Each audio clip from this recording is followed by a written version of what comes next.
On December 7, 1941, Winston Churchill was at Chequers, the country home of the Prime Minister. As he listened to an evening BBC report, he learned of the attack on Pearl Harbor. Within minutes, he was on the phone with Franklin Roosevelt to confirm the report. Churchill did not pretend to be sorry about the Japanese raid. He later wrote, "No American will think it wrong of me if I proclaim that to have the United States at our side was to me the greatest joy. I knew the United States was in the war, up to the neck and into the death. So we had won after all. England would live, Britain would live, the Commonwealth of Nations and the Empire would live. We should not be wiped out. Our history would not come to an end. I went to bed and slept the sleep of the saved and thankful." 2 days later, Churchill invited himself and his senior military aides to Washington. They had cause to be concerned. Demands that the full weight of American power, such as it was then, be brought to bear against the Japanese were growing in intensity across the United States. On the day the Japanese bombed Pearl Harbor, their warplanes also raided British imperial outposts in Asia. Clark Field in the Philippines had also been bombed. The Japanese had attacked Guam, Midway, and Wake Islands. There was no telling what other U.S. territories would soon be under fire. Maybe Alaska. Maybe the Panama Canal. Maybe even California. Panic was in the air. 4 days after the Pearl Harbor attack, Hitler declared war on the United States. By declaring war on America, Hitler relieved Roosevelt of responsibility for dragging the country into the conflict in Europe. World War II had now taken on a truly global aspect. Churchill and company arrived at Hampton Roads, Virginia on December 22nd. Now at war for over 2 years, they were well prepared to present a unified strategy to their new allies. They would employ their strengths against Germany's weaknesses and slowly close the loop around the Third Reich, spreading Hitler's land forces thin and attacking at weak points on the periphery. Then they would commit their precious resources for a coup de grace once the Nazis looked vulnerable to widespread rebellion. At the conference, codenamed Arcadia, the British did most of the talking and the Americans did most of the listening. The United States had been busy shoring up its defenses in the Pacific and was unaccustomed to such thorough military consultations. However, they disagreed with the idea of trying to tighten the ring around Fortress Europe. They saw the plan as being wasteful and protracting the war needlessly. They favored a direct approach of landing in northwestern Europe and driving straight on Berlin. This horrified the British, who still had memories of the Western Front of World War I fresh in their minds. The Arcadia Conference did not produce a specific plan of attack, but the Allies did agree on the general strategy of Germany first. They also created the Combined Chiefs of Staff to organize each theater of war under a unified command. On December 26th, the Anglo-Americans presented the North African Project, a landing of 55,000 troops in the Mediterranean, codenamed Operation Gymnast. Punctuating each point with a stab of his trademark cigar, the Prime Minister ticked off advantages to anyone within earshot. Landing in the Western Mediterranean would trap the Deutsche Afrika Korps with the help of the British Eighth Army. It would also relieve pressure on the Mediterranean and secure the Suez Canal. Attacking a French-administered colony would be less harrowing for the inexperienced American army than attacking German-occupied France. It could also be mounted in 1942, committing the Americans on the ground as soon as possible and relieving pressure on the Soviet Union, which seemed on the brink of collapse. Roosevelt was greatly interested in the North African project, but the War Department recoiled at the idea. Their memos warned that landing in North Africa would provide only an indirect contribution to the defeat of the Nazis and probably will not result in removing one German soldier, tank, or plane from the Russian front. Still, since the Allies were in the early stages of planning, the American Chiefs of Staff refrained from debating the operation at the conference. The President's interest in the operation caused it to be named Operation Super Gymnast. There were other momentous events at the Arcadia Conference. On January 1st, 1942, 26 countries calling themselves the United Nations signed an agreement to forswear any separate peace and make a common cause of life, liberty, independence, and religious freedom, and to preserve the rights of man and justice. The conference ended on January 14, 1942, with an agreement between Roosevelt and Churchill that Operation Super Gymnast would take place later that year. However, immediately following the Arcadia Conference, the Japanese made rapid advances in the Pacific and Burma. On February 15th, the garrison at Singapore surrendered. With Rommel on the offensive in Egypt, Churchill's idea of trapping him in North Africa now seemed like a pipe dream. American naval and South Pacific commanders clamored for a shift in policy to Japan first. Nevertheless, President Roosevelt and U.S. Army Chief of Staff General George Marshall refused to be shifted from their conviction that Germany was the more dangerous foe.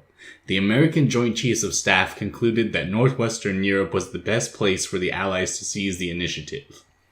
It is the only place in which a powerful offensive can be prepared and executed by the United Powers in the near future. It is the only place where the vital air superiority over the hostile land areas preliminary to a major attack can be staged, in which the bulk of the British ground forces can be committed to a general offensive in cooperation with U.S. forces.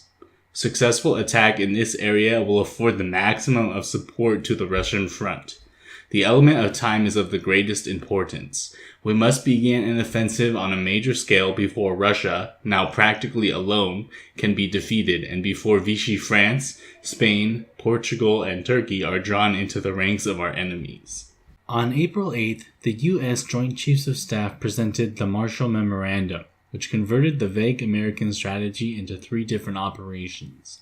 The first would be Operation Bolero, a massive buildup of 1 million U.S. troops, 3,250 aircraft, and equipment for 18 British divisions and 2,550 aircraft in Britain, completed by spring 1943. Then, on April 1st, 1943, the Allies would launch Operation Roundup, the cross-channel invasion of France between Le Havre and Boulogne. The spearhead would then seize the Belgian port of Antwerp and then head towards the Rhine. In case the collapse of the Soviet Union appeared imminent, a diversionary assault of 5 to 10 divisions would secure a bridgehead at Cherbourg or Calais in the fall of 1942, codenamed Operation Sledgehammer. The British formally accepted the Marshall Memorandum on April 14th, then immediately began backing away. After being expelled from the continent 3 times in the war, they were reluctant to risk a hasty cross-channel attack. They were particularly concerned with Sledgehammer. Studies showed that the Luftwaffe would have a 6-to-1 air advantage, and that the enemy could reinforce the point of attack 3 times faster than the Allies. In addition, at least 8,100 landing aircraft would be needed by September. Delays in construction meant that only 4,000 would be available, and most would be unworthy for the autumn gales in the English Channel. In all likelihood, Wehrmacht units in France would not need reinforcement from the Eastern Front. On July 8th, the British informed the Americans that Sledgehammer was out of the question, being so weak that skeptics called the plan Tack Hammer. In June 1942, the U.S. Navy won a major victory at Midway, which secured the west coast of the United States. This freed up units to begin Bolero. On June 8, 1942, the European Theater of Operations U.S. Army, ETO-USA, was organized, with Dwight D. Eisenhower as commander. A week later, the headquarters of the U.S. 8th Air Force was established outside London. The refusal to undertake Sledgehammer was taken by some American military commanders as a rejection of the Marshall Memorandum as a whole. Once again, the Japan First faction, mostly naval brass, became vocal.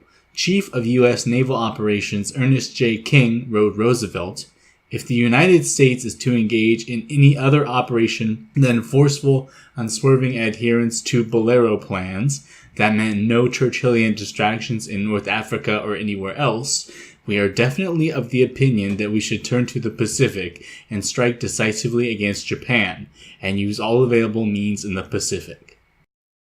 But Roosevelt was not easily intimidated and called their bluff.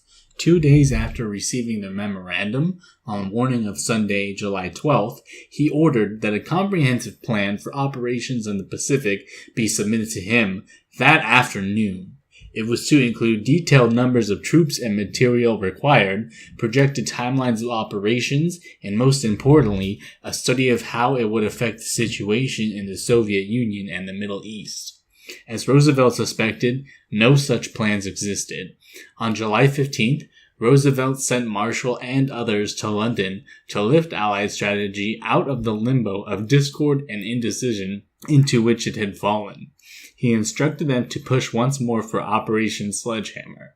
However, after 3 days of intense discussion, on July 22nd, Sledgehammer met its final end. Dwight D. Eisenhower, who had spent the last 7 months planning Sledgehammer, called it the blackest day in history. A bit of a hyperbole, given the blackness of other days. Now that an early cross-channel invasion had been ruled out, Roosevelt had his emissaries consider 3 different ideas: reinforcing the British in the Middle East, a joint invasion of northern Norway, or the joint invasion of French North Africa. 2 days later, it was decided that Operation Super Gymnast was the least objectionable operation to the American High Command.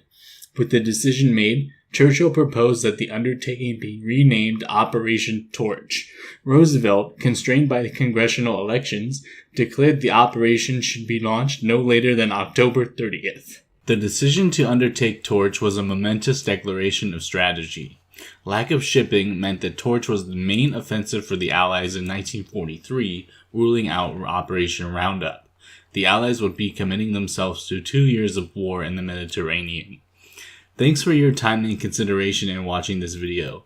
Tune in next time when we examine the preparation and politics of Operation Torch. Please like, share, subscribe, and we'll see you next time.